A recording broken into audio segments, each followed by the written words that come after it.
Thank you, Miss Hermosa. By the way, my name is Laberian J.J. Rivera from BPED 3A. And for the continuation of our discussion, I'm going to discuss the curriculum sources and influences. So let's start. Curriculum sources identified by Tyler on 1949. He identified three major sources of curriculum, which is the subject matter, society, and learners. This needs uh, curriculum sources needs to be considered and examined and identified the five elements of curriculum, which is the goal, content, learning, learning, experience, and evaluation.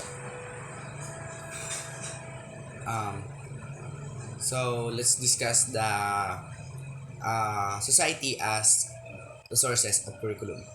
Society is important source of the curriculum. Teachers need to understand the cultural, socio-economical, and political condition of the people. Understanding the context is important in developing an irrelevant and responsive curriculum by Tyler 1949 and Nichols 1978.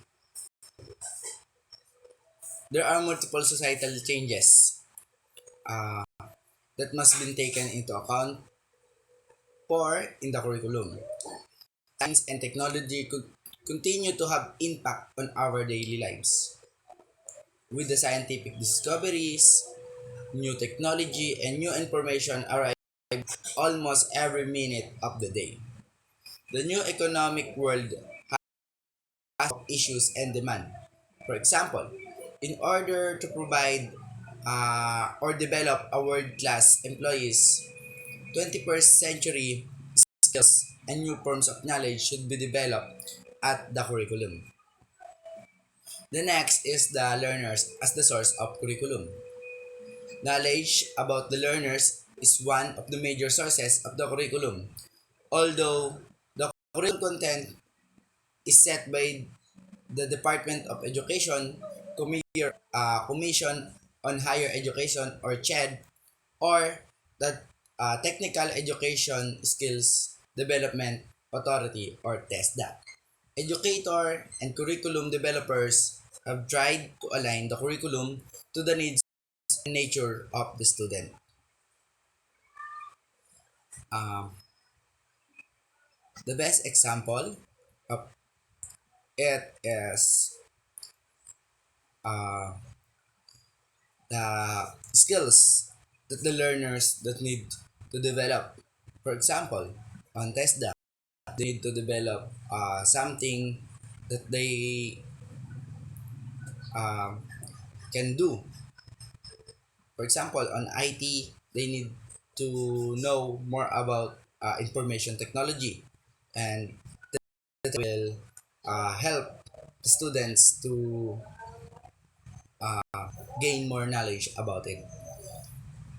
When faculty members their individual curriculums, unit plans, lesson plans, and as an interpretation of intended curriculum,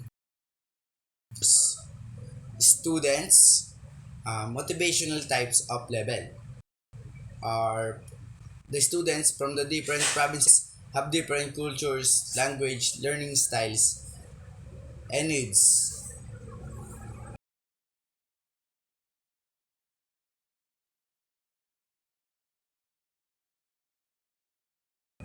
The students also different in terms of social, economic status, and educational attainment. So we need uh, the learners as the source of curriculum.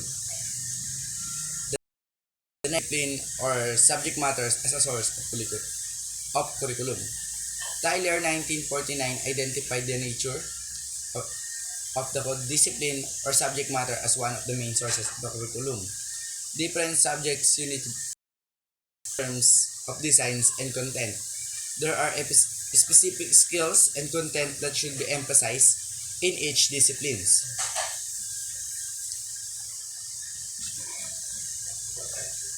And for the next topic is the curriculum influences. Curriculum influences is discovered or identified by Stark and Latuca on 1997. The three major factors that influence curriculum development are external, internal, and organizational influences.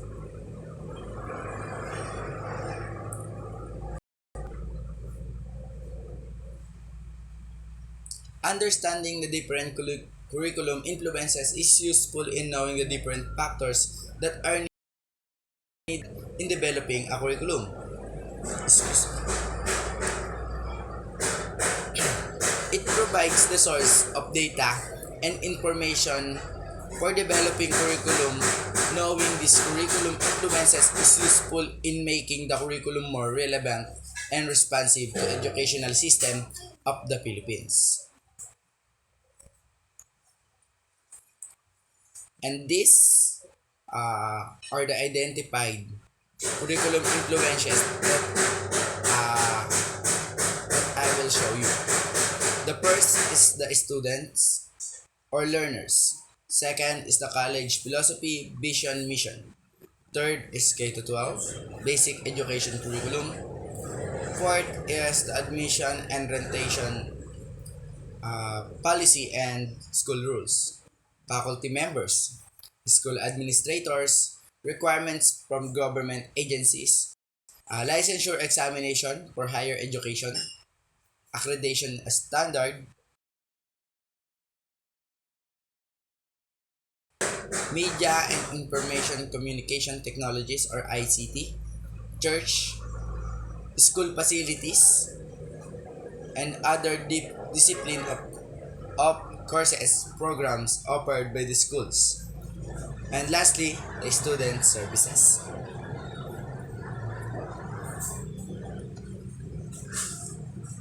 Students are considered the most influential among the different curriculum influences, especially in designing the implemented curriculum. The school, vision, mission, and core values uh, is very influential in developing curriculum. They are the fundamental basis in developing four elements of curriculum goals and objectives, content, learning experience, and the evaluation. Next is the admission and retention policy. These policies are the standards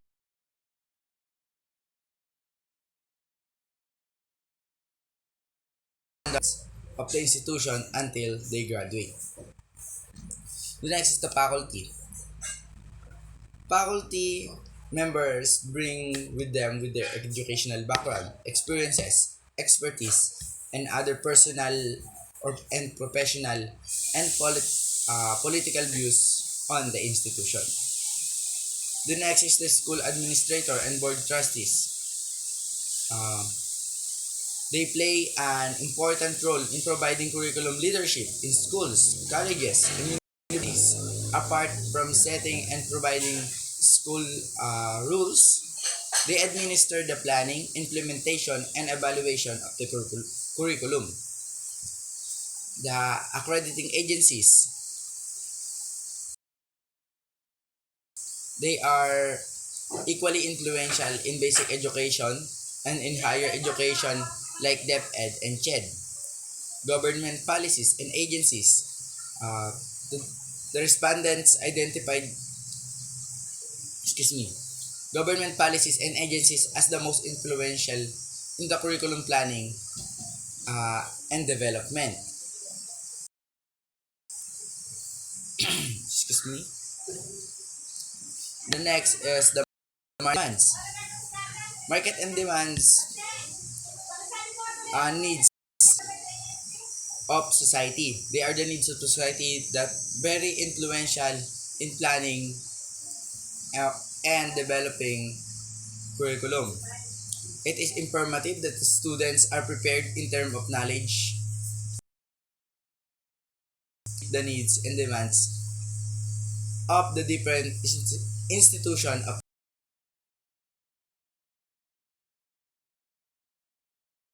these influences on curriculum development. The alumni are very helpful in terms of donating money to support programs for the students, faculty, scholarship, professional chairs, facility, and financing students' activity.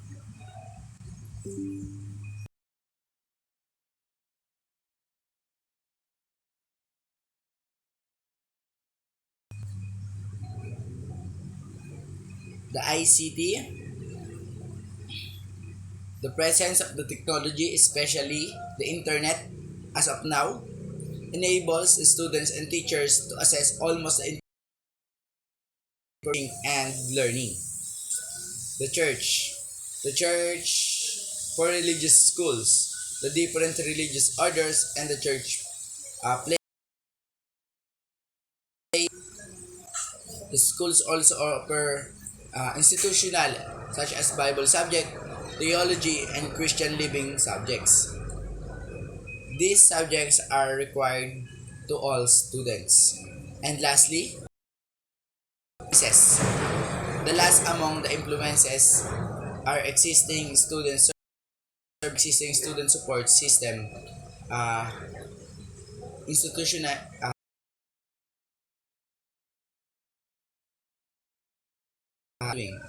campus ministry help, guidance and counseling services, health services, financial assistance, and scholarship uh, provides financial assistance to deserving the students.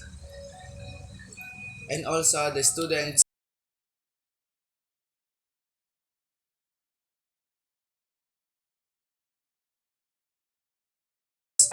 presenter, we may welcome